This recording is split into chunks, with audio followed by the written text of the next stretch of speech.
नमस्कार. हॅलो सह्याद्रीमध्ये मी पल्लवी मुजुमदार आपल्या सगळ्यांचं मनपूर्वक स्वागत करते.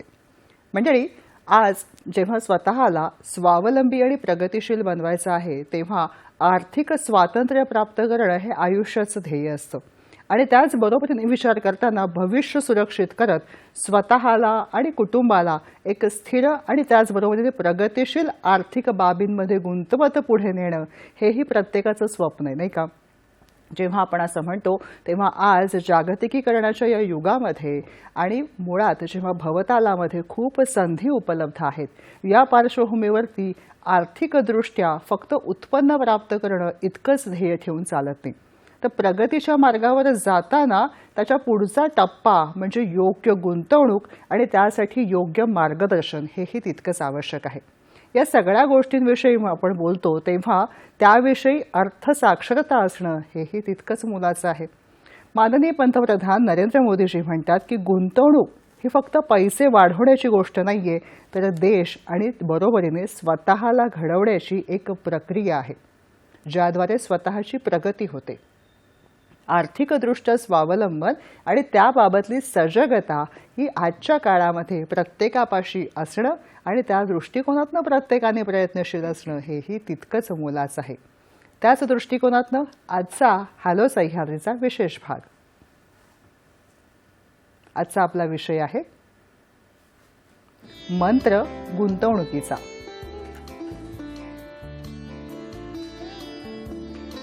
हा मंत्र मोलाचा आहे. आपण त्या अभ्यासातून तो मंत्र अंमलात आणायचा आहे आणि याविषयी मार्गदर्शन करण्यासाठी आपण खास आमंत्रित केलेलं आहे गुंतवणूक अभ्यासक माननीय अरुण सिंह सर. सर नमस्कार. हॅलो सह्याद्रीमध्ये आपलं मनपूर्वक स्वागत करते. सरांविषयी सांगायचं तर गुंतवणूक आणि त्या दृष्टिकोनातला अभ्यास याविषयी त्यांचा सतत अभ्यास सुरू असतोच, पण शैक्षणिकदृष्ट्या त्यांनी MBA फायनान्स केलेलं आहे. अर्थसाक्षरता ही वृद्धिंगत व्हावी म्हणून ते सतत प्रयत्नशील असतात. महाविद्यालयांमध्ये त्या दृष्टिकोनात ते अध्यापन करतात. बरोबरीने समाजातल्या विविध स्तरांसाठी मार्गदर्शनपर सेशन्स ते घेत असतात. अर्थमार्गदर्शक या नात्याने त्यांचा 18 वर्षांचा अनुभव आहे आणि त्यांची कृतिशीलता आणि त्यांचं मार्गदर्शन लक्षात घेत अनेकविध पुरस्कारांनी सरांच्या कामाची दखल घेतलेली आहे. हा समाज अर्थसाक्षर व्हावा यासाठी विनामूल्य पद्धतीने ते सेशन्स घेत असतात आणि सेशन्सच्या माध्यमातून वेगवेगळ्या जनतेसमोर पोहोचून त्यांना त्याबाबतल्या बारीक खाचाखोचा सुद्धा कळाव्यात यासाठी ते प्रयत्नशील आहेत. चला मग उलगडूया गुंतवणुकीचा मंत्र काय आहे, बचतीचा मंत्र काय आहे, त्या सगळ्याविषयी आणि मार्गदर्शन करतात ते म्हणजे गुंतवणूक अभ्यासक अरुण सिंह सर. सर सगळ्यात आधी गुंतवणूक, बचत आणि उत्पन्न हे 3 शब्द जेव्हा आम्ही उच्चारतो तेव्हा या सगळ्या बाबतीमध्ये स्पष्टता कशी ठेवावी? पहिलं तर उत्पन्न की तुमचा जो पण समजा कोण जॉब करतोय किंवा कोण बिझनेस करतोय त्यातून आपण आपलं उत्पन्न जनरेट करतो. त्याच्यानंतर काय असतो की सेव्हिंग काय करतो, सेव्हिंग आपण खर्चामध्ये काटछाट करून करतो. पण गुंतवणूक म्हणजे काय, गुंतवणूक म्हणजे आपण सरप्लस फंडनी करत असतो. आता महिला खूप पुढे येतात आहे. मी तर सांगतो की महिलांपेक्षा चांगला गुंतवणूक तज्ञ कोणच होऊ शकत नाही. अच्छा. ते स्वतः एवढा चांगला फायनान्शियल मॅनेजमेंट करतात. बरं. म्हणजे ते काय करतात, सेव्हिंगमध्ये काटछाट करून ते म्हणजे जे पण त्यांना भेटतो त्याच्यामध्ये काही ना काही सेव्हिंग करत असतात. पण जेव्हा गुंतवणूक करतो तेव्हा आपण बरंचसं प्लॅनिंग केलं पाहिजे आणि सरप्लस फंडनी केलं पाहिजे. अच्छा. जेव्हा सर आपण म्हणतो की तुम्ही एक छान सुरुवात करून दिली की महिला याबाबत छान गुंतवणूक करतात, Yes. पण ही गुंतवणूक भारतीय महिलांची ही सोन्याकडे अधिक होते का? जर आता एक सर्वे असा झाला आहे की सर्वात जास्त सोनं कोणाकडे आहे तर US कडे, अमेरिकाकडे आहे. अच्छा. म्हणजे भारतामध्ये पण खूप चांगलं सेव्हिंग आहे सोन्यामध्ये. पण जर म्हणजे हे मी सांगतोय की फक्त जे सेंट्रल बँकचा आपला रिपोर्ट आहे, बर. पण जर असं आपण बघितलं की प्रत्येक घराचं आपण सेव्हिंग काढलं म्हणजे सोन्यामध्ये, तर कदाचित मला असं वाटतंय की आपण जगाला आपण आउट परफॉर्म करू शकतो. कारण की ते कंपल्सरी म्हणजे पिढ्यानं पिढ्या सोन्यामध्ये म्हणजे कितीही छोटा गाव असेल, खेडेगाव असेल, पण महिला काय ना काय सोन्याच्या रूपात ती सेव्हिंग करत असते. म्हणजे आज आपण सोन्यामध्ये गुंतवणूक केलं पाहिजे आता आपण ऐकतोय, पण महिला खूप पूर्वीपासून हे सर्व गोष्टी करतात आहे. म्हणून मी सांगतो की ते खूप फायनान्शियली एक्सपर्ट असतात. बरोबर आहे सर. वैयक्तिक पातळीवरती जेव्हा गुंतवणूक असं आपण म्हणतो तेव्हा विचार काय व्हायला हवा? मगाशी तुम्ही सांगितलं की सरप्लस असते ती गुंतवणूक असते. आज महागाई किंवा अनेकविध जीवनशैलीमधल्या गोष्टी यांचा विचार करतो तेव्हा आहे हातातोंडाशी गाठ हा शब्द बऱ्यापैकी असतो समाजामध्ये. या पार्श्वभूमीवर ते सरप्लस असा विचार कसा करावा सर? म्हणजे एकदम सिंपल आहे. प्रत्येक वर्षी गव्हर्नमेंट बजेट बनवतो. म्हणजे बजेट म्हणजे काय? इनफ्लो आणि आउटफ्लो. म्हणजे गव्हर्नमेंटचं अर्निंग कुठून येणार, direct tax, indirect tax government कसं कलेक्ट करतो आणि खर्च कुठे करणार. आपण चुकतो कुठे? आपण ब्लॅक अँड व्हाईटमध्ये आपण कधीच हे सर्व करत नाही किंवा आपण आपलं बजेटिंग करत नाही, लिहून काढत नाही. लिहून काढत नाही. आणि तो पहिला बेसिक आहे. म्हणजे पहिला पायरी म्हणा, पहिला टप्पा म्हणा काय आहे तर पहिला जर तुम्ही बजेटिंग केलं नाही तुम्हाला कळणारच नाही की माझा ठीक आहे. आपल्याला उत्पन्न माहीत असतो की उत्पन्न इकडनं येणार आहे. म्हणजे एक ग्रॉस इन्कम असतो, त्याच्यानंतर तुमचा टॅक्स वगैरे जाऊन तुम्हाला नेट इन्कम येतो. पण कसं आहे की माझा खर्च कुठे होतोय हे आपल्याला माहीतच नसतो. आणि नंतर आपण म्हणतोय अरे महिन्याचा अखेर किंवा अगोदरच आपले सर्व पैसे संपलेले असतात. प्रत्येक ते कॉर्पोरेट असून द्या की कोणी असून द्या, ते प्रत्येकाला बजेटिंग इम्पॉर्टंट असतो. ते जो डिपार्टमेंट असतो. आणि इकडे सर्वात कॉमन मॅन खूप मोठी चूक करतो. अच्छा. तर मी सांगणार की 95% लोक ते बजेटिंगचं प्लॅनिंग करत नाही. बरं. आणि मी सांगतो म्हणून ते 95% कॉमन मॅन आहेत. ओहो. 4% इंडिपेंडेंट हा सर्वे झाला आहे की म्हणजे जे लाईफस्टाईल आता मेंटेन करतात आहे, अर्निंग करतात आहे आणि आफ्टर रिटायरमेंट पण सेम लाईफस्टाईल मेंटेन करणारे 4%. आणि 1% तर खूपच मोठे आहे. तर हे 5% काय करतात? ते स्टार्ट बजेटिंग नाही करतात. प्रत्येक कॉर्पोरेटचा बजेटिंग असतो की समजा काय चॅलेंज आला तर ते बजेट कट करतात किंवा चांगला काय गोष्टी असेल, बिझनेस चांगला झाला असेल तर बजेट वाढवतात. पण हे आपल्यासाठी काय हे सर्व गोष्टी नसतो. हे सर्वात मोठा चॅलेंज काय की हे शिक्षण कुठे दिलं जात नाही. बरोबर आहे. ओके. आता हॅलो सह्याद्रीचा मार्फत आपण ते सर्व प्रयत्न करतोय की आणि हा सर्वात मोठा चॅनल आहे, बरेच लोकांपर्यंत पोचतो. तर मी तर पहिला सांगणार की प्रत्येकाने बजेटिंग या सेशन नंतर स्टार्ट करा. मस्त सर. आता अगदी जेव्हा तुम्ही म्हणताय की कागद पेन बसून लिहून काढा, एक सोपा सामान्य माणसाचा दृष्टिकोन असा असतो काय एवढे आले, एवढे खर्च केले आणि हे एवढे उरले म्हणजे संपलं ना, अजून काय आहे? अगेन मी सांगितलं इन्फ्लो येतोय माहीत आहे की समजा मला XYZ जे पण माझा इन्कम येतोय, पण खर्चचं आपण कॅटेगरी केलं आहे काय की आपण कुठे करतोय? आपण समजा आता लाईफस्टाईलवर खूप जास्त खर्च करतोय. म्हणजे आता नेटफ्लिक्स आहे, बरंचसं आपण सर्व त्याच्या सबस्क्रिप्शन घेत असतो. 5-6 सबस्क्रिप्शन असतात लोकांचे, पण खरोखर गरज आहे काय? तिकडनं आपण खूप खर्च, आपण जे गरज आहे ते 100% ते केलं पाहिजे. जिकडे गरज नाही तिकडनं पण ते खूप चांगलं सेव्हिंग वगैरे करू शकतात. कारण की आपण गुंतवणूक कसा करणार? मी सांगितलं सरप्लस फंड. जर समजा महिन्याचा अखेर आपलंच काहीच सेव्हिंग राहिलं नाही तर आपण गुंतवणूक प्लॅनच करू शकत नाही. पण 100% आहे इन्कम काही असून द्या, प्रत्येक माणूस प्लॅन करून गुंतवणूक करू शकतो. थोडक्यात तुम्ही म्हणत असं की जेव्हा आपण वर्गवारी करतो खर्चाची, त्यावेळी लक्षामध्ये येतं कुठे अधिक चाललं आहे आणि कुठे कमी करणं शक्य आहे, कुठे वाढवणं शक्य आहे. येस. आणि त्यातूनच तो सरप्लस फंड जमा होतो आणि ती खरी गुंतवणूक होऊ शकते. परफेक्ट. आता हे झालं वैयक्तिक पातळीवर. कौटुंबिक पातळीवर या गुंतवणुकीचा विचार कसा व्हावा? परत अगेन हा सर्वात मोठा चॅलेंज आहे की समजा जो करता माणूस असतो, समजा घरी कोणतरी एक पुरुष मंडळी काम करत असेल, बाहेर अर्निंग करत असेल, तर सर्व डिसिजन तो घेतो. आणि हा खूप मोठा चॅलेंज आहे. हे प्रत्येकानं घरी बसून प्रत्येकाला त्यांनी सर्व हे गोष्टी शेअर केलं पाहिजे. त्यांचा बेटर हाफ असतील, बरे समजा ते होम मेकर असतील, तर त्यांना हे कंपल्सरी माहीत पाहिजे त्यांच्या नेक्स्ट जनरेशन असतील त्यांना पण हे गोष्टी माहीत पाहिजे.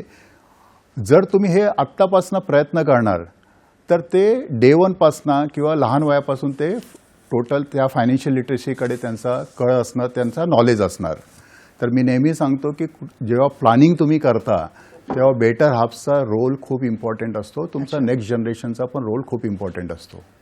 म्हणजे आपण जे सगळं मिळून करावं हे जी भारतीय संस्कृती आहे ती गुंतवणुकीच्या बाबतीमध्ये प्राधान्यानं अंमलात आणली पाहिजे. 100%. त्याच्यात सिम्पल काय आहे की समजा तुम्ही बेटर हाफला इन्व्हॉल्व नाही करत आहे असं पकडा. मी असं कन्सिडर करतो की बेटर हाफ समजा होम मेकर आहेत आणि त्यांचं नेक्स्ट जनरेशन आहे, तर नेक्स्ट जनरेशनला पण हे सर्व गोष्टी कळत नाही. आज सर्वात मोठा चॅलेंज काय झालं आहे की सर्व टेक्नॉलॉजीचा जमाना आहे. आता समजा ग्रॅज्युएट मुलाला पण तुम्ही बँकेत पाठवलं आणि त्याला सांगितलं एक चेक डिपॉझिट करू नये, तर बऱ्याच लोकांना हे सर्व गोष्टी माहीतच नाही. अच्छा. आणि हे खूप चॅलेंजिंग आहे. हे सर्व गोष्टी कंपल्सरी माहीत पाहिजे. हे महत्वाचं आहे सर. आता भविष्यकालीन योजनांचा जेव्हा आपण विचार करतो, तुम्ही आता पटकन उल्लेख केला ते म्हणजे निवृत्तीनंतरचं नियोजन, त्या बाबतीमध्ये नियोजन करताना आता काही ठिकाणी पेन्शन योजना असतील त्या येत असेल, काही ठिकाणी नसेलही, पण मुळात हे नियोजन आयुष्याच्या कुठल्या टप्प्यावर सुरू करायला हवं? नियोजन डे वनपासून केलं पाहिजे. तुमचा पहिला इन्कम आला, पहिली सॅलरी आली, काही डे वनपासून ते सुरुवात केलं पाहिजे. कारण की आता शॉकिंग न्यूज काय आहे की फक्त 12% लोकांसाठी पेन्शन योजना आहेत. म्हणजे ते कुठेतरी समजा गव्हर्नमेंट जॉबमध्ये आहात, स्टेट सेंट्रल गव्हर्नमेंटमध्ये 88% लोकांना स्वतःला हे प्लॅनिंग करावं लागणार आहे. आणि हे करत नाही आणि कुठेतरी त्या टप्प्यावर जाऊन ते विचार करतात अरे बापरे आता मी रिटायर होणार आहे. किंवा असं पण असतो की 23% पॉप्युलेशनला आफ्टर रिटायरमेंट पण कुठे ना कुठे जॉब शोधावा लागतो. बरोबर. आज सर्वात इम्पॉर्टंट काय की लॉन्जिव्हिटी वाढत चालली आहे. म्हणजे आपण म्हणतो की गव्हर्नमेंटच्या सर्वेप्रमाणे 72 एज वगैरे ॲव्हरेज एज होत चाललं आहे. 58 समजा स्टेट गव्हर्नमेंटमध्ये असेल तर 58, सेंट्रलमध्ये असेल तर 60. 2004-05 नंतर ज्यांचा रिक्रुटमेंट झाला आहे त्यांचं पेन्शन पण नाही, त्यांना NPS आहे. तर समजा तुमच्याकडे काय बचतच नसेल, तुम्ही काय प्लॅनिंग केलेला नसेल आणि आपण रिटायर झाल्यानंतर समजा 20, 25, 30 वर्ष जेव्हा आपण जगणार आफ्टर रिटायरमेंट, तर आपण कसं काय सर्व्हाइव्ह करू शकतो? बरोबर. कारण की आपला भारत देश आहे ना तो काय आहे डेव्हलपिंग कंट्री आहे. आपण US नाही आहोत की ते ऑलरेडी डेव्हलप कंट्री आहे. तिकडे सोशल सिक्युरिटी आहे. आपल्या भारत देशामध्ये सोशल सिक्युरिटी नाही आहे. तर डे वनपासनं प्रत्येक माणसाने हे प्लॅनिंग केलं पाहिजे.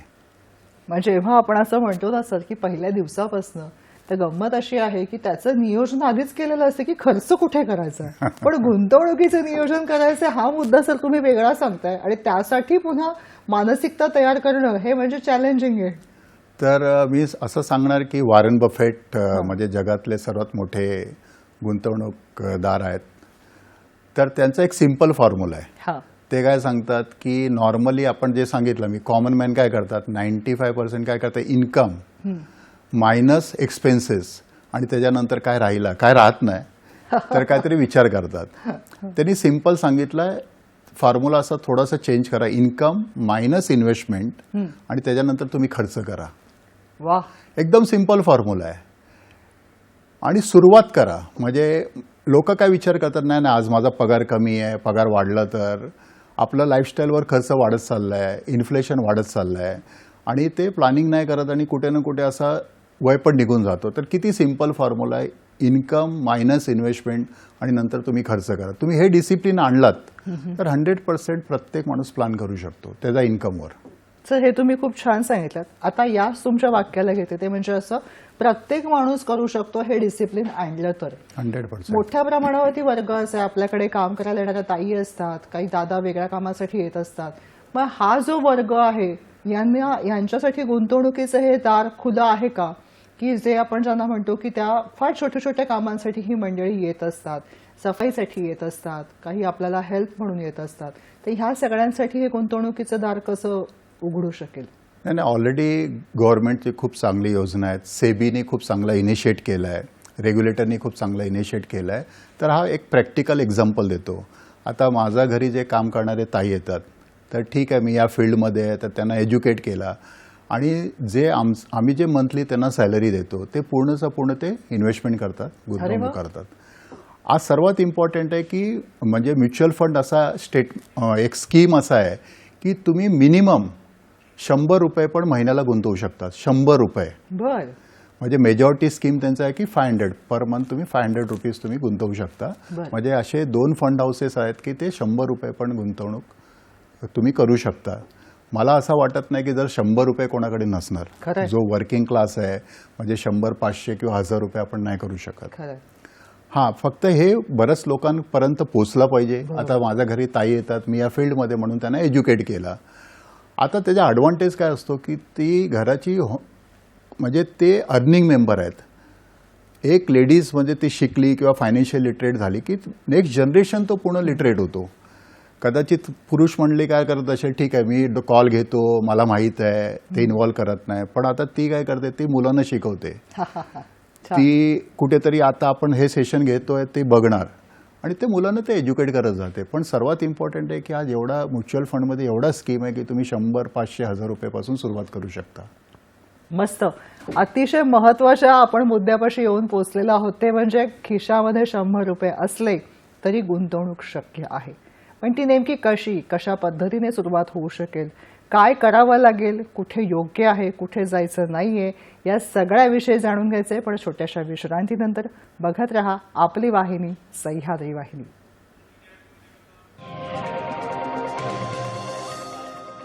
ब्रेकनंतर हॅलो सह्याद्रीमध्ये आपलं पुन्हा एकदा स्वागत. आज आपण जाणून घेत आहोत तो म्हणजे मंत्र गुंतवणुकीचा, आणि आपल्याला मार्गदर्शन करता येते म्हणजे गुंतवणूक अभ्यासक Arun Singh sir. Sir, break घेण्यापूर्वी आपण म्हणत होतो ते म्हणजे 100 रुपये 500 रुपये असले तरी गुंतवणूक करता येऊ शकते. आता थोडंसं पुढे जाते की ह्या क्षणाला कमावती व्यक्ती आहे, सुरू आहे, उत्पन्नाचं दार खुलं आहे. आधी निवृत्तीविषयीचं किंवा निवृत्तीनंतरचं याबाबतमध्ये आजच्या तरुण वयामध्ये मी विचार करावा का, आणि तो कशा पद्धतीने आर्थिक बाबतीमध्ये विचार करावा? ओके, तर जेव्हा तुम्ही कमवता तर 3 स्टेजमध्ये प्लॅनिंग केलं पाहिजे. बरं. एक असतो शॉर्ट टर्म, एक असतो मिड टर्म आणि एक असतो लॉंग टर्म. ओके, जर तुम्ही हे प्रॉपर प्लॅनिंग केलं की बाबा आता शॉर्ट टर्ममध्ये म्हणजे समजा की 1 ते 3 वर्षामध्ये माझा काय रिक्वायरमेंट आहे, त्याच्यानंतर माझा काय रिक्वायरमेंट आहे, आणि रिटायरमेंटसाठी काय असतो की खूप जास्त वर्ष आपल्याकडे असतो, आणि त्याप्रमाणे तुम्ही जर प्रॉडक्ट सिलेक्ट केलं तर 100% तुम्ही खूप चांगला प्लॅन करू शकता. ओके, जर तुम्ही बजेटिंग केलं आहे की बाबा ठीक आहे माझा उत्पन्न आहे, ग्रॉस इन्कम एवढा आहे, हा नेट इन्कम आहे, हा माझ्याकडे सरप्लस फंड आहे, आणि त्याप्रमाणे तुम्ही तसा प्लॅन केला तर प्रत्येक गोष्टीला तुम्ही व्यवस्थित प्लॅन करू शकता. अच्छा. आता समजा की रिटायरमेंट समजा असा पकडा की आपण 22-25 वर्षामध्ये कुठेतरी आपण जॉब करतो, असा एक्झाम्पल घेऊया. तर आपल्या हातात जवळपास 35 वर्ष असतात रिटायरमेंट प्लॅनिंगला, उत्पन्न मिळवण्यासाठी. हां, तर तुम्ही खूप छोट्या इन्व्हेस्टमेंटपासून सुरुवात करू शकता. अच्छा.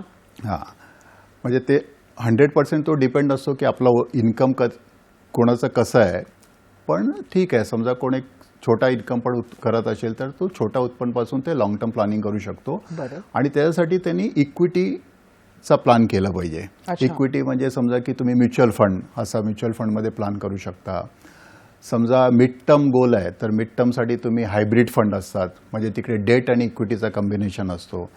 पण जेव्हा शॉर्ट टर्म तुमचा प्लॅनिंग असतो, शॉर्ट टर्म गोल असतो, तर तिकडे proper debt investment through planning केलं पाहिजे.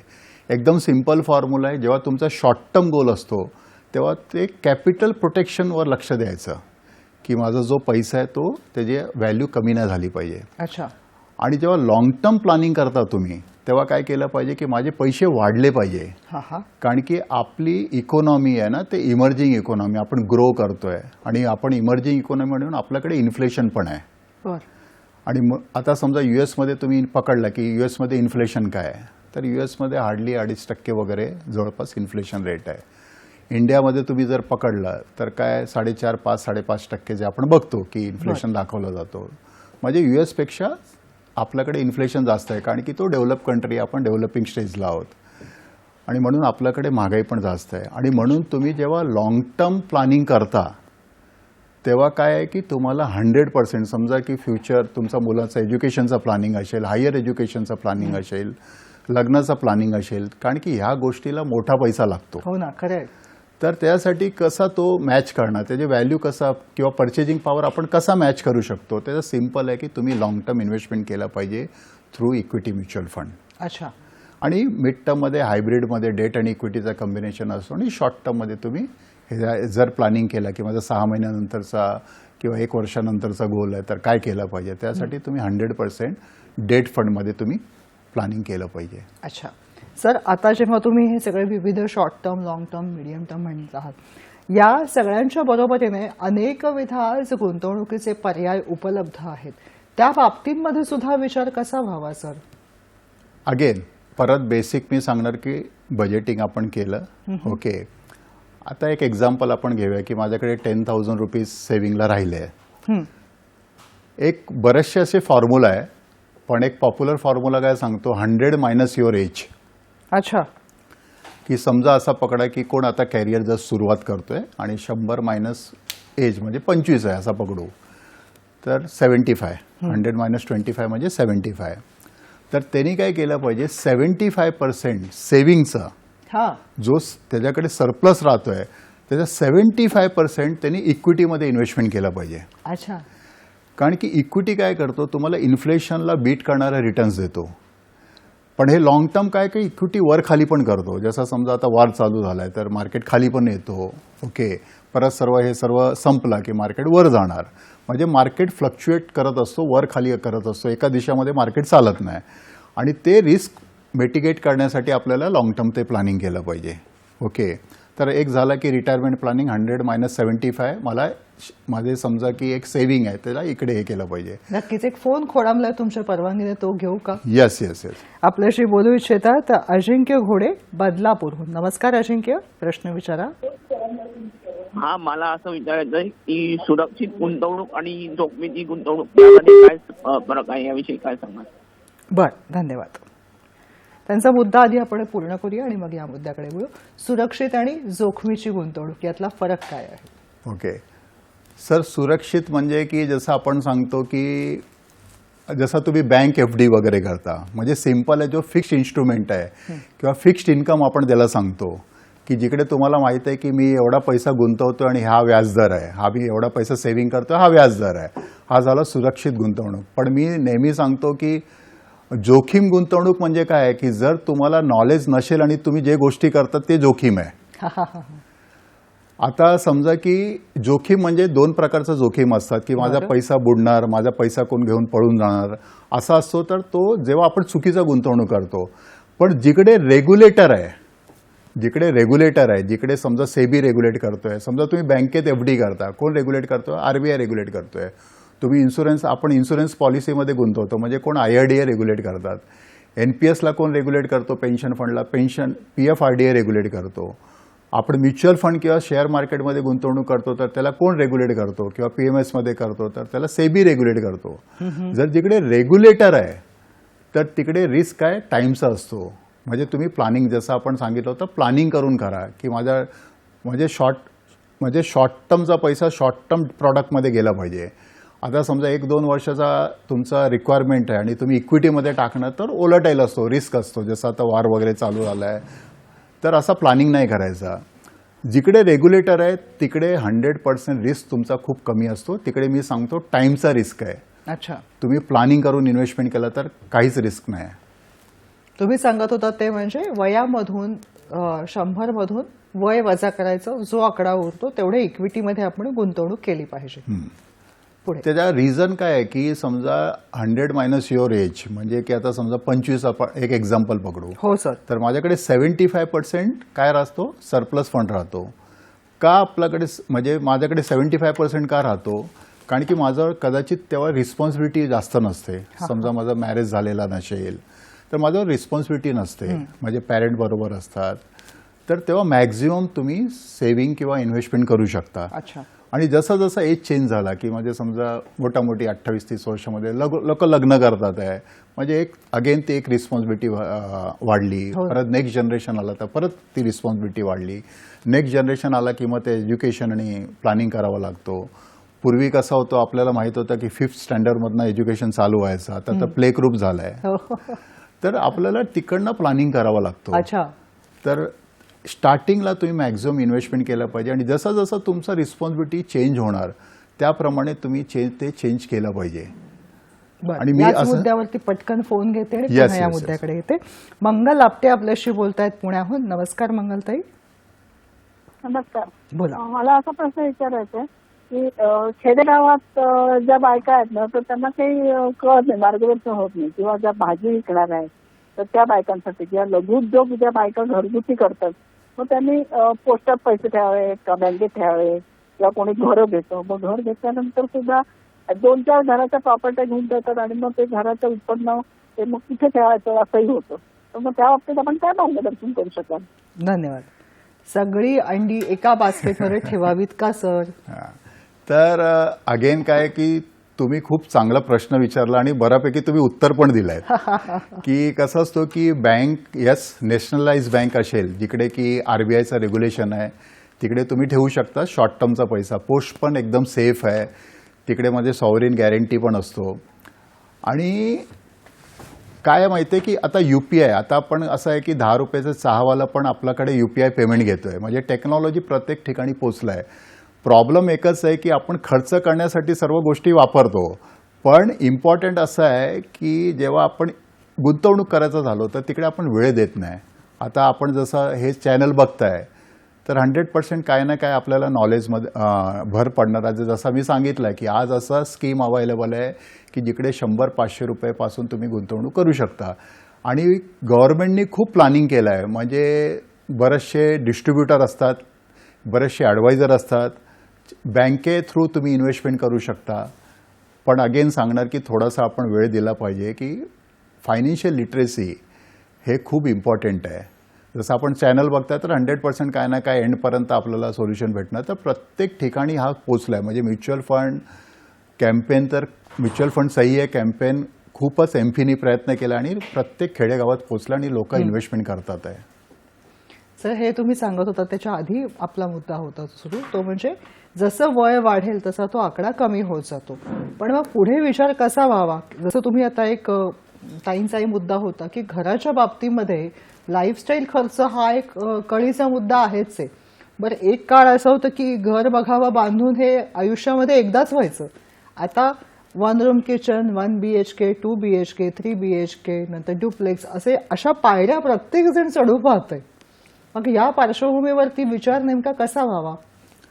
अगेन हा पर्सनल फायनान्स आहे, म्हणजे प्रत्येकासाठी एकच उत्तर नसतो.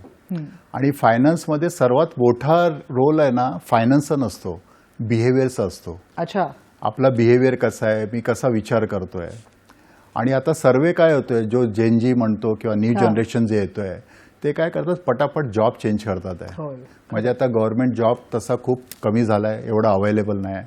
मग ते कुठेतरी IT मध्ये असतात आणि जम्प खूप फास्ट करतात. मग असं करू शकत नाही की नाही आज मी मुंबईमध्ये जॉब करतोय, मी घर घेतला, मी बँगलोरमध्ये गेलो, मी पुण्याला शिफ्ट झालो. तर ते मेजॉरिटी बघतात की नाही मी रेंटवर राहणार.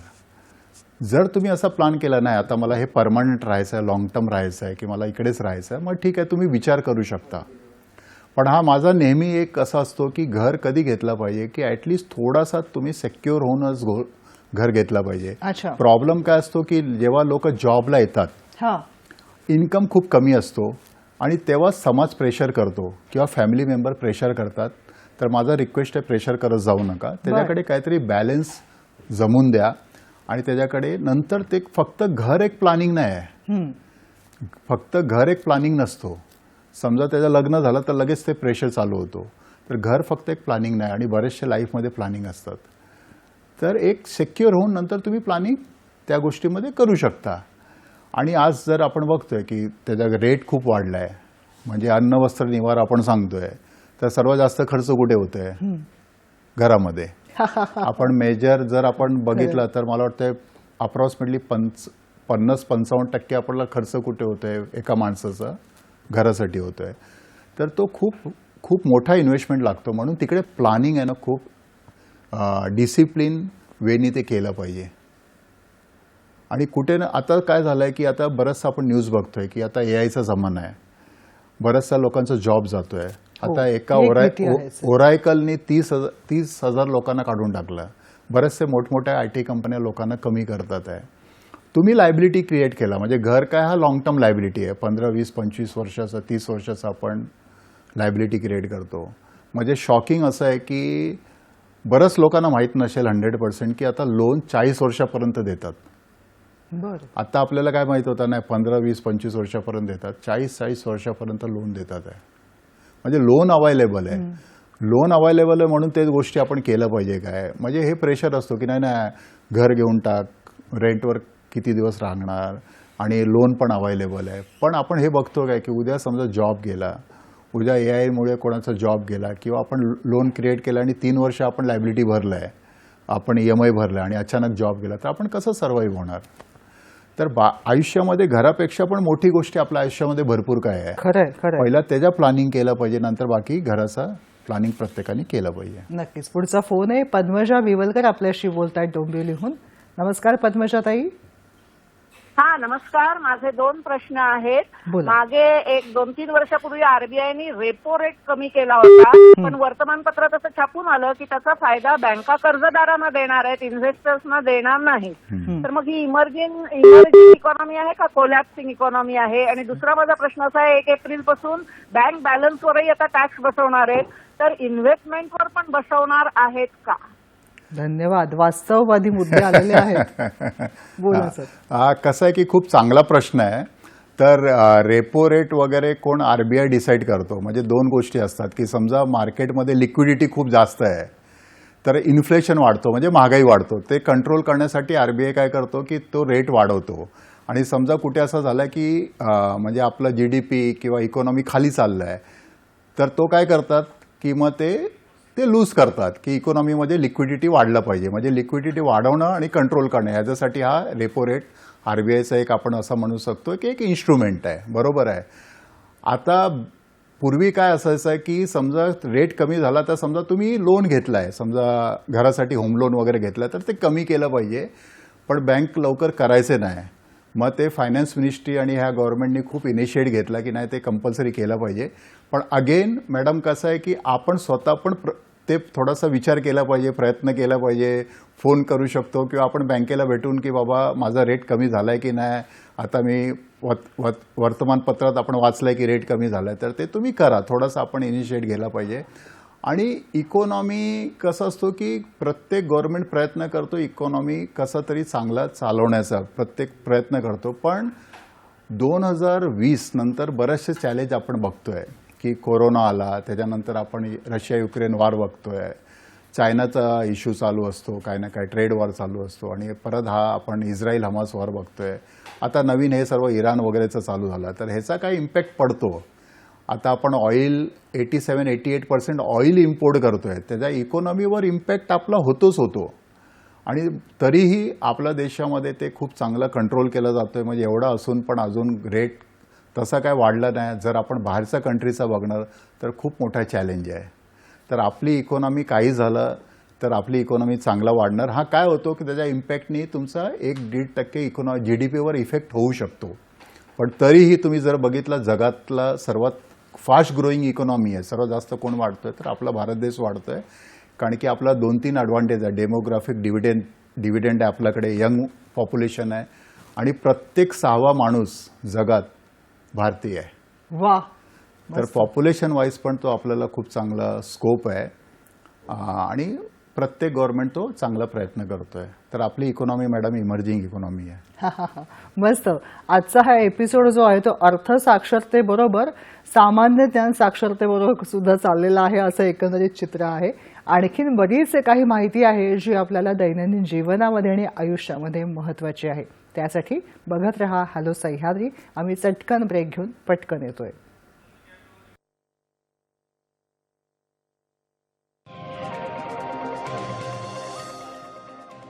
ब्रेकनंतर हॅलो सह्याद्रीमध्ये आपलं पुन्हा एकदा स्वागत. आपण जाणून घेत आहोत ते म्हणजे मंत्र गुंतवणुकीचा, आणि गुंतवणूक अभ्यासक अरुण सिंह सर आपल्याला मार्गदर्शन करतात. सर, ह्या मंत्राबरोबर हे तंत्र सुद्धा थोडं थोडं तुम्ही आम्हाला सांगत आहात. पण गंमत अशी आहे की आज आपण समाज माध्यम किंवा आपण एक खुल्या जगाला सामोरं जातोय एका क्लिकवरती. या पार्श्वभूमीवरती मंत्राबरोबर तंत्र सांगणारी अनेक मंडळींच्या जाहिराती ह्या आपल्या मोबाईलवर पटपट येत असतात. तुम्ही या हे शिका किंवा अगदी सोप्या भाषेत सांगायचं तर शेअर मार्केट शिका आणि लखपती बना हे सतत सांगितलं जातं सर. हे असं होईल का मी एका महिन्याचा क्लास गेल्यानंतर मला त्यातलं सगळ्या खाचाखोचा समजून लखपती होणं शक्य आहे का? तर कसं आहे की त्याला आपण इन्फ्लुएन्सर म्हणतो किंवा फिन्फ्लुएन्सर म्हणतो. ओके, हां. आता रिसेंट डेटा आहे, म्हणजे मी मॅक्झिमम गोष्टी डेटावर बोलणार आहे, की 70,000 पोस्ट सेबीने डिलीट करायला लावलं. अच्छा. हां, की इन्फ्लुएन्सर काही सांगतात, म्हणजे आता खूप स्ट्रिक्ट आहेत की त्यांचं सर्टिफिकेशनचं काम चाललं आहे की तुम्ही जर येऊन काहीतरी बोलताय तर तुमची काय एक्सपर्टीज आहे, बर. तुमचा काय डिग्री आहे किंवा ते गव्हर्नमेंटचा सेबीचं सर्टिफिकेशन किंवा एमफीचं सर्टिफिकेशन तुम्ही केलं आहे काय. आता त्याच्यासाठी खूप प्रयत्न वगैरे चालू आहे. म्हणजे इथपर्यंत झालं आहे की मोठमोठ्या लोकांचं त्यांनी अकाउंट फ्रीज केलं. अच्छा. म्हणजे कितीतरी कोटी रुपये होते तरी अकाउंट त्यांनी फ्रीज केला की तुमचं नॉलेज नसताना, तुम्ही डिग्री होल्डर नसताना हे तुम्ही कसं काय करता. आणि अगेन शॉकिंग असा न्यूज आहे की 62% पॉप्युलेशन फक्त त्या इन्फ्लुएन्सरचं ऐकून इन्व्हेस्टमेंट करतात, गुंतवणूक करतात. बर. आता जसं समजा की आपल्या फॅमिलीमध्ये कधीतरी कोण ना कोण आजारी पडतोय, हो. आता आपण कुठे जातो, आपण डॉक्टरकडे जातो, कारण की त्यांनी तो स्पेशलायझेशन केलेलं असतो. म्हणजे समजा की डिग्री असणार तर 5 वर्ष परत ते स्पेशलायझेशन करतात, पोस्ट ग्रॅज्युएशन करतात. आणि वर्षानुवर्ष आपण मेजॉरिटी एक फॅमिली डॉक्टर असतो, त्या विषयातला त्यांचा अभ्यास असतो. त्या विषयातला त्यांचा अभ्यास पण असतो. बरोबर आहे. आणि म्हणून ते आपण तिकडे जातो. नक्कीच. आपण इकडे फक्त पूर्वी तर असा होता की युट्यूबवर मोठे व्हिडिओज यायचे. हां. आता हळूहळू आपण काय म्हणतोय की इन्स्टाचा जमाना आलाय. आता एक प्रश्न असं, म्हणजे मी स्वतः एक प्रश्न विचारतोय की आपलं आपण म्हणतो ना स्पॅन टाइम काय राहिलाय हां. आपला माइंडचा, तो फक्त आणि फक्त राहिलाय स्पॅन टाइम 8 सेकंड. ओ. जर आपला माइंडच फक्त 8 सेकंड, म्हणजे आपण व्हिडिओ बघतोय आणि प्रत्येक गोष्टीसाठी आपण काय करतोय की व्हॉट नेक्स्ट नेक्स्ट हां. नेक्स्ट. हां, तर नेक्स्ट कडे चाललोय की, आणि कितीतरी वेळ आपण घालवून टाकतो. 5-6 तास आपण या गोष्टीवर आपण खर्च करतो. खरंय. पण ते एक्सपर्ट नसतात. तर मी नेहमी सांगणार की 100% आज सर्व गोष्टी तुम्ही जर चेक करायला गेला तर बाबा त्याचा किती अभ्यास आहे, तो काय करतोय, तो फुल टाईम जॉब करतोय काय, त्याचा प्रोफेशन काय, त्याच्याकडे टीम आहे काय, आणि हे जर तुम्ही सर्व प्रयत्न केलात तर तुम्ही चांगलं तुमचा एक गुंतवणूक सल्लागार निवडू शकता, तुम्ही डिस्ट्रीब्युटर निवडू शकता.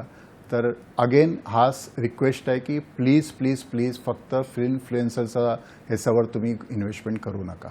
जे इन्व्हेस्टमेंट करू नका, आणि बरोबरीने तेवढा अभ्यास हा पुरेसा होत नाही. त्यासाठी अधिक अभ्यास, अधिक अनुभव या सगळ्याची आवश्यकता आहे असं आपण सांगू शकतो का त्यांना? म्हणजे त्या दृष्टिकोनातून ते पुढे जाऊ शकतात. 100%. म्हणजे की कुठच्याही फील्डमध्ये काय झालं, आज स्पेशलायझेशनचा जमाना आहे. बरोबर आहे. अगेन म्हणजे काय झालं, कोरोनामध्ये काय झालं की काही खूप गोष्टी चांगल्या पण झाल्या आणि खूप गोष्टी चुकीचं पण झालं आहे. आता लोक घरी बसले होते, ट्रॅव्हल करू शकत नव्हते, म्हणून लोकांनी काय केलं की चला यूट्यूब व्हिडिओ टाकायला चालू केला. ओके, म्हणजे प्रत्येक फील्डमध्ये प्रत्येक माणूस एक्सपर्ट झाला. अगदी अगदी. म्हणजे शॉकिंग न्यूज असं आहे की 1979 पासून सेन्सेक्सची स्थापना झाली. हां हां. आणि कोविडपर्यंत, म्हणजे समजा 2020 वगैरे जेव्हा 2019-20ला कोविडचा हे पिरियड झाला, तर जवळपास 4-4.5 कोटी डीमॅट अकाउंट होते. फक्त या कोरोना पिरियडमध्ये तो संख्या वाढून 20 कोटी झाली. हो हो. म्हणजे हे का झालं, कारण की प्रत्येक जण घरी बसला होता, प्रत्येकाच्या हातात टेक्नॉलॉजी होता, मोबाईल होता, आणि प्रत्येकाने ते डीमॅट अकाउंट उघडलं. आणि तेव्हा मार्केट पण चांगला करत होता, मार्केटचा परफॉर्मन्स चांगला होता, आणि लोकांनी पैसे पण कमवले. आणि नंतर जेव्हा तो मार्केट स्टेबलाइज झाला तर खूप लोकांचं नुकसान झालं. खरं. आणि काय असतात की जिकडे एक्सपर्टीज आहे, जे गोष्टी आपण शिकतोय, ज्या गोष्टीचा आपण कोर्स केला आहे, समजा कोण डॉक्टर असतील, इंजिनियर असतील किंवा प्रोफेसर असतील, तर आपण त्या फील्डमध्ये काम केलं पाहिजे. न की शॉर्ट पिरियडमध्ये ह्याच्यासाठी आपण वेळ देऊन आपण असं काहीतरी करतो, म्हणजे चुकीचं. आपण खूप मेहनतीने पैसे कमवतो आणि खूप ते कमवायला खूप वेळ जातो, सेव्हिंग करायला खूप वेळ जातो, बरोबर. आणि काही चुकीचा तुम्ही निर्णय घेतला तर शॉर्ट पिरियडमध्ये तुमचे पूर्ण आयुष्याची कमाई पण निघून जाते. एका फटक्यात सगळं होऊन Yes, नुकसान yes, होऊ yes, yes. शकतं. सर, तुम्ही हे सगळं सांगता तर मनामध्ये असं येतं की अनेक गोष्टी असतात सर, की एकाच वेळी लाईफस्टाईल सुधारायची आहे, जीवनशैलीमध्ये बदलाव आणायचा आहे, त्याचबरोबरीने शिक्षण, पुढच्या पिढ्यांची शिक्षणं करायची आहेत, त्याचबरोबरीने घरामध्ये ज्येष्ठ नागरिकांचे काही आरोग्याबाबत प्रश्न किंवा स्वतःचे प्रश्न असू शकतात. या तिन्ही आघाड्या सांभाळायच्यात. उत्पन्नाचा सोर्स हा नोकरदारांचा मर्यादित असू शकतो. या पार्श्वभूमीवरती हा विचार कसा व्हावा गुंतवणुकीचा आणि ह्या सगळ्या वर्गांसाठी गुंतवणूक कशी आखावी? सर्वात इम्पॉर्टंट प्रश्न हा आहे की हा झाला आपण फायनान्शियल प्लॅनिंगचा पार्ट झाला. ओके, जसं आपण सांगितलं पहिला स्टेप काय, बजेटिंग. बजेटिंग झाल्यानंतर पहिला जो करता माणूस आहे म्हणजे वेल्थ प्रोटेक्शन, ओके, आणि वेल्थ क्रिएशन असं आपण 2 टप्प्यावर बोलू. तर जर मी करता माणूस आहे, घराचा करता माणूस, समजा सोल अर्निंग मेंबर मी आहे, तर पहिला काय झालं पाहिजे की मला पहिला माझं इमर्जन्सी प्लॅनिंग केलं पाहिजे, माझ्या प्रोटेक्शनचं प्लॅनिंग केलं पाहिजे. ओके, की समजा उद्या माझा बरं वाईट झाला तर काय काय होऊ शकतो, की समजा मी ट्रॅव्हल करतो, माझा ॲक्सिडेंट होऊ शकतो, तर मी पर्सनल ॲक्सिडेंट पॉलिसी घेतला आहे काय, मी आजारी पडू शकतो तर मी मेडिकल इन्शुरन्स घेतला आहे काय, उद्या समजा माझा काय बरं वाईट झाला म्हणजे माझा डेथ होऊ शकतो तर मी ते टर्म पॉलिसी वगैरे घेतलं आहे काय. हे झाला बेसिक पायरी. हा जर माझा पहिली पायरी, हे जर माझा पहिलं स्ट्रॉंग, पहिला इन्व्हेस्टमेंट येत नाही, हे जर झाल्यानंतर नंतर आपण बाकीचा गोष्टीचा प्लॅनिंग, आपण इन्व्हेस्टमेंट वगैरेचा प्लॅनिंग आपण करू शकतो. हे सर्व झाल्यानंतर मग बाकीचं आपण इन्व्हेस्टमेंट आहे म्हणजे म्युच्युअल फंड आहे, बाकीचा गोल्ड इन्व्हेस्टमेंट आहे, कमॉडिटी इन्व्हेस्टमेंट आहे, बाकीच्या गोष्टीचं केलं पाहिजे. आता या स्टेजला जसं आपला मागे प्रश्न होता की या स्टेजला आपण जर घराचं प्लॅनिंग करतोय आणि बाकीचं काहीच प्लॅनिंग नाही, की समजा माझ्याकडे मी टर्म पॉलिसी घेतला नाही आणि मी घरासाठी काहीतरी करतो आणि उद्या माझा काय बरं वाईट झालं तर लायबिलिटी कोण भरणार आहे. म्हणजे थोडक्यात जान है तो जहान है, Yes, सलामत तो 100%. पगडी Yes, पचास, yes, yes, हा yes. सगळा मुद्दा येतो. Yes, म्हणजे या बाकीच्या 50 गोष्टींकडे लक्ष देणे आणि स्वतःकडे लक्ष देणं आवश्यक आहे. 100%. कारण की तुम्ही इन्कम जनरेटर आहात, म्हणजे उद्या अगेन कोणाचा बरं वाईट झाला तर काय इन्कमच स्टॉप होतो ना. बरोबर. मग बाकीच्या गोष्टी तुम्ही कसं काय करू शकता. आणि त्यानंतर मग शिक्षणासाठी वेगळा फंड आणि त्यानंतर पुन्हा निवृत्तीनंतरचा फंड किंवा काही लाईफस्टाईलचा फंड यांचा विचार व्हावा. 100%. कसं असतो की अगेन शिक्षण म्हणजे थोडासा लॉंग टर्म गोल आहे. बरं. म्हणजे की 10th आपण म्हणतो की समजा की असं नॉर्मल 15 एजपर्यंत 10th वगैरे होतो, नंतर 10+2 म्हणजे तेव्हा आपल्याला हायर एज्युकेशन येतो, नंतर बाकीचे पोस्ट ग्रॅज्युएशन वगैरे येतात, त्याला वेळ असतो. पहिला पायरी तुम्ही केला आहे काय, पहिला तुम्ही बेस क्लिअर केला आहे काय, की समजा सिम्पल आहे की मला 100 मजली इमारत उभी करायचं आहे तर माझा बेस तर इम्पॉर्टंट पाहिजे, फास्ट पाहिजे आणि म्हणजे बेस स्ट्रॉंग पाहिजे आणि म्हणून त्या गोष्टीवर आपण जास्त भर टाकला पाहिजे. नक्कीच. पुढचा फोन आहे, रवींद्र कुडाळकर आपल्याशी बोलतायत पुण्याहून. नमस्कार, बोला. नमस्कार, रवींद्र कुडाळकर पुण्याहून बोलतोय. माझा प्रश्न असा आहे की शैक्षणिक सामाजिक प्रकल्पांच्या कामानिमित्त झोपडपट्टी, कामगार वसाहत, आदिवासी भाग, दुर्गम ग्रामीण भागात मला काम करण्याचा योग आला. त्या दरम्यान मला असं जाणवलं की आर्थिक गुंतवणुकीच्या बाबतीमध्ये हा जो कमी शिकलेला समाज आहे, थोडंसं निरक्षर समाज आहे, नवसाक्षर समाज आहे, गुंतवणुकीबद्दल पैसा कुठे गुंतवायचा, एकदम काही शेतीचे पैसे मिळाले, कुठे मिळाले, मुलीच्या लग्नाला साचवायचे, सुरक्षित गुंतवणूक कुठे करावी याबद्दल त्यांना समजत नाही. ते निरक्षर असतात, आर्थिक निरक्षर पूर्णपणे असतात. तर या संबंधी त्यांनी कुठे जावं, कोणाचा सल्ला घ्यावा की एक सुरक्षित आणि चांगली गुंतवणूक होऊ शकेल आणि ज्याचा लाभ भविष्यात त्यांच्या स्वप्नांसाठी होऊ शकेल. धन्यवाद. सर कसं आहे की 100% अजून फायनान्शियल लिटरेसी खूप खालपर्यंत पोचलं नाही आहे. तर त्यांनी सर्वात पहिला की चुकीचा माणसाकडे गेलं नाही पाहिजे, की समजा की त्यांना काही नाही समजत तर समजा ते पहिल्या तर नॅशनलाइज बँकेत त्यांनी गेलं तर बऱ्याच गोष्टी ते त्यांना माहीत पडू शकतो. किंवा तिकडे जर तुम्ही विचार केला की बाबा ह्या फील्डमध्ये काम करणारे कोण आहेत आणि बरेचसे फंड हाऊसेस पण या सर्व गोष्टी इनिशिएट करायचा असतो त्यांना. म्हणजे समजा समोरचा माणूस पण पुढे आला तर बरेचसे आता संस्था त्या गोष्टीसाठी काम पण करतात आहे. म्हणजे आता जसं दूरदर्शन या लेवलला काम करतो की बऱ्याचशा लोकांना हे सर्व गोष्टी पोचलं पाहिजे.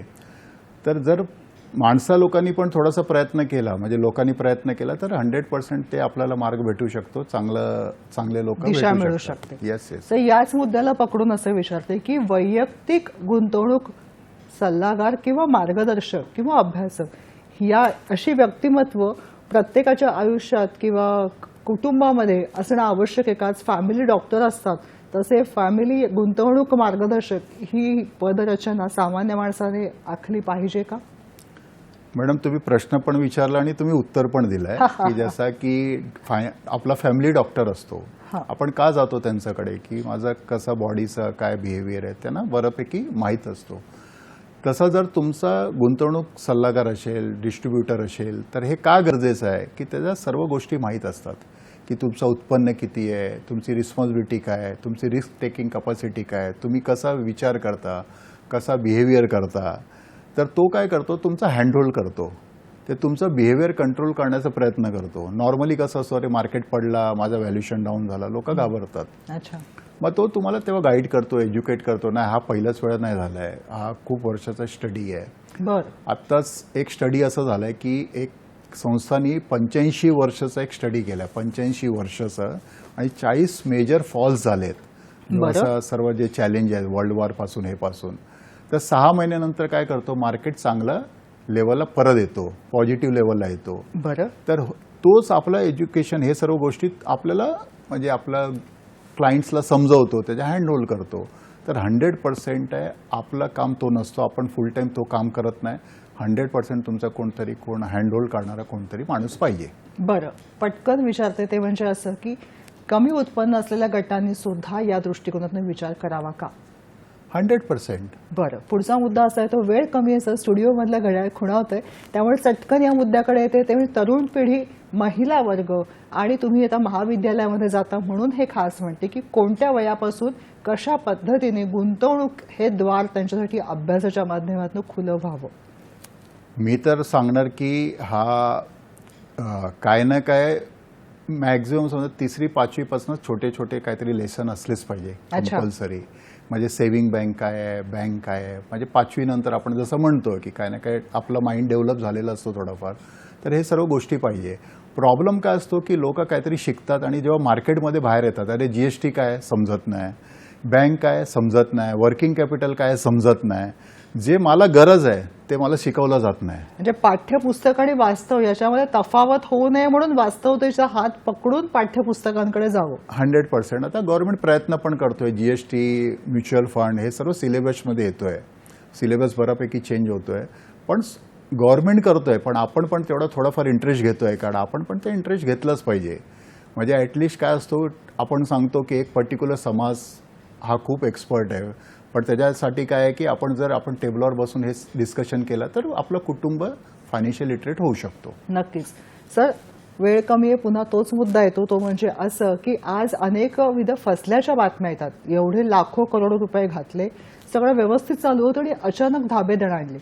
अशा गोष्टींपासून सावध कसं राहावं? मी सांगणार की त्याच्यामध्ये की लोक मार्केटमध्ये बसले तुमचे पैसे काढायला. बरं. तर मी जसं पहिलं सांगितलं की रेग्युलेटर आहे की नाही, जिकडे रेग्युलेटर नसेल, जिकडे RBI नाही, सेबी नाही, तिकडे प्लीज पैसे टाकू नका. महत्वाचा मुद्दा आहे सर, पुन्हा एकदा सांगा. म्हणजे सेबी जिकडे रेग्युलेटर नाहीत, जिकडे RBI आहे, IRDA आहे, PFRDA आहे, सेबी आहे, आता जसा रेरा आला आहे, तर हे जर नसतील तर प्लीज पैसे टाकू नका. हे सर्व तुम्ही फसताय. म्हणजे काय, पॉन्जी स्कीम असतो, म्हणजे कोणतरी पैसे देतो आणि ते तुम्हाला डिस्ट्रीब्यूट करतात. समजा पैसे देणारे बंद झाले की तुमचं सर्व ते स्कीम बंद होतात. कोणीतरी कंप्लेंट केला तर तो कधीतरी बंद होणार, कोणीतरी पैसे टाकायला बंद केलं तरी स्कीम बंद होणार. आणि हे काय असतो, आपण ग्रीडी असतो. मार्केट 2 प्रकारे बिहेव करतो, फिअर आणि ग्रीड. अच्छा. माणूस खूप ग्रीडी असतो. आणि सिंपल आपल्याला माहित पाहिजे की जर आपल्याला बँक 6.5% व्याज देतोय, जर इन्शुरन्स पॉलिसी 5.5% व्याज देतोय, आपल्याला PPF 7.1 देतोय, कोणतरी येऊन मला कसं तरी 15%, 20% आणि किंवा महिन्याला 5% रिटर्न्स देऊ शकतो. मोठमोठ्या कॉर्पोरेटला तुम्ही जर बघितलं तर 12 ते 15% रिटर्न्स जनरेट करायला टफ आहे, कारण की ते मोठे झाले. आणि कोणतरी येतोय तो सांगतोय की नाही मी 5, 10, 15% देणार, ते कसं काय तर शक्य नाही. तर प्लीज इकडे बली पडू नका आणि इन्व्हेस्टमेंट करू नका. नक्कीच. आता एक जाता मुद्दा येतो, तो म्हणजे असं की पुढच्या पिढ्यांना आपल्या गुंतवणुकीची माहिती देणं हे आवश्यक आहे. त्या दृष्टिकोनातून आपण सजग कसं असावं? तर 100% तुम्ही एकदम बेसिक करू शकता की तुम्ही एक फोल्डर बनवू शकता. फॅमिली तर 100% माहीत पाहिजे की उद्या समजा त्या करता माणसाचं बरं वाईट झालं, तुम्ही एक बेसिक फोल्डर बनवा, त्याचं व्हिजिटिंग कार्ड वगैरे तिकडे ठेवून हे करा. प्रत्येकाचा मोबाईलमध्ये आज टेक्नॉलॉजी आहे, तुम्ही हे सर्व करू शकता. किंवा तुम्ही एक वेळा त्याला बसवून, बाबा हा माझा गुंतवणूक सल्लागार आहे, हा डिस्ट्रीब्युटर आहे, तुम्ही जर हे सर्व केलं तर आता ते गोष्ट काय एवढा टफ नाही राहिलं आहे, खूप हे झालं आहे. तर हे आरामात आपण इझी वेमध्ये करू शकतो. मस्त. मंडळी, हा मंत्र, बचतीचा मंत्र बघता बघता गुंतवणुकीचे मार्ग सुद्धा कशा पद्धतीने खुले होऊ शकतात या सगळ्याविषयी आज आपण बोलत होतो. खरं म्हणजे बरंच काही जाणून घ्यायचंय, बरंच काही अजून माहिती पण हवी आहे. पण एक गोष्ट लक्षामध्ये येते की जिथं प्रश्न पडतात तिथे सुरुवात होते ती म्हणजे अभ्यासाला. आणि प्रश्न विचारलं तर उत्तरं मिळतील, अभ्यासाला चालना मिळेल आणि त्यातूनच अनेकविध गोष्टींच्या बाबतीमध्ये सगळ्या मनामध्ये आणि आपल्या सगळ्यांमध्ये कृतिशीलता जागृत होईल. या सगळ्या गोष्टींचा जेव्हा विचार करतो तेव्हा सरांचाच एक मुद्दा सांगेन की मुळामध्ये पुढची पिढी ही मागच्यांना फॉलो करते.